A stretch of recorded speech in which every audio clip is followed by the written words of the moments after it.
Some New Mexico lawmakers want the fencing around the Roundhouse to come down. That extra security was put up before the start of the legislative session, but some say it's no longer needed and it's a waste of taxpayer money. News 13's Annalisa Pardo is live from her home this evening with more. Annalisa?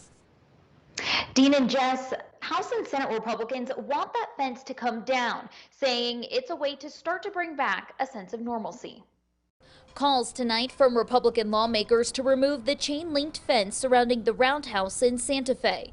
The fencing was put up as a precaution following the deadly January 6th insurrection at the U.S. Capitol. We've seen a call to arms by groups wanting to protest and invade state capitals all through the country. But with no reported incidents at the Capitol in Santa Fe and with the presidential inauguration behind us, Senate Republican leader Greg Baca says the fencing should come down. I think if we don't have any credible evidence of some sort of threat, there's no reason to have that fear. We can take it down. He also says it's expensive. In a letter to House Speaker Brian Egolf and Senate President Pro Tem Mimi Stewart, New Mexico GOP leaders say between the barricades and more law enforcement personnel, the heightened security measures cost taxpayers $33,000 a day.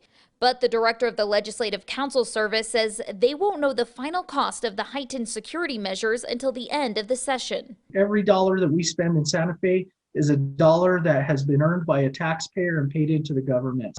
The Roundhouse is already closed to the public because of the pandemic, and GOP lawmakers say the fencing only perpetuates the impression that public involvement in the legislative process is not welcome. It is the people's house. We should not be locking the people out of their house. And so we should give them as much access as possible. Senator Baca says the police resources used to guard the Roundhouse could be used in other parts of the state where they're needed. Now, state police tells us that there are 56 state police officers assigned to work this session in rotating shifts. And in the 2019 60-day session, there were just 45. Back to you. All right, Annalisa, thank you. The director of the Legislative Council Service says it is not clear whether he has the power to remove that fence or whether it's up to Speaker Egolf and President Pro Tem Stewart. We reached out to them, but we have not yet heard back.